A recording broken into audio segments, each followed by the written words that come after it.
ንብረታችን በእኛ ተከራካሪ ባልሆንበት ጣልቃ ባልገባንበት እና ተከራካሪ ባልሆንበት የተሰጠው ውሳኔ እንዲሁም ደግሞ በአፈጻጸም ክስ ቀርቦ የተፈጸመ ጉዳይ እና ያለቀለት ለፍርድ ባለመብት የተላለፈ ንብረት እንዴት ማስመለስ እንደምንችል እንግዲህ እነግራችኋለሁ።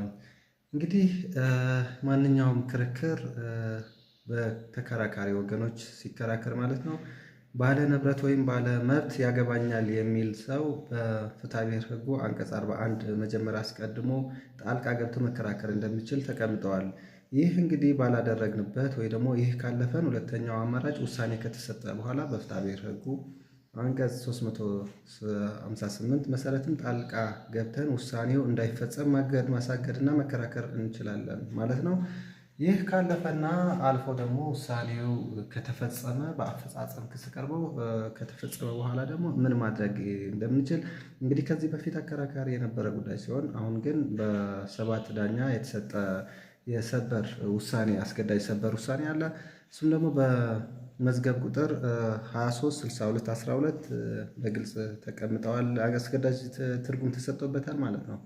ከዚህ በፊት ጣልቃ ገብተን ካልተከራከር ወይ ደግሞ በፍትሐብሔር ሕጉ ውሳኔው እንዳይፈጸም ካላሳገድ ወይ ደግሞ በአንቀጽ 418 መሰረት እንዲሁም ካላሳገድ በስተቀር ውሳኔው ተፈጽሞ ተላልፎ ንብረት ተላልፎ ከተሰጠ በኋላ መብታችን የምናስከብርበት ሕግ እንግዲህ በጣም ክፍተት የነበረና አስቸጋሪ የነበረ ሲሆን አሁን ግን ይህ ሁሉ አልፎ ውሳኔው ተፈጽሞ ባለ ንብረት ተረክቦ ካለቀና ከደቀቀ በኋላ ባለ መብት ወይ ደግሞ ያገባኛል የሚል ንብረቱ ያለ አግባብ በሌለበት ባልተሳተፈበት በክርክሩና በጉዳዩ ባልተሳተፈበት ሁኔታ የተሰጠን ውሳኔ እንደ አዲስ ክስ መስርተው እንግዲህ ንብረቱ ወይ ደግሞ የፍርድ ባለ መብት የሆነውን ሰው ከሶ ንብረቱ መረከብ እንደሚችል ይህ የሰበር ውሳኔ በሰባት ዳኛ የተሰጠ ውሳኔ ያስቀምጠዋል።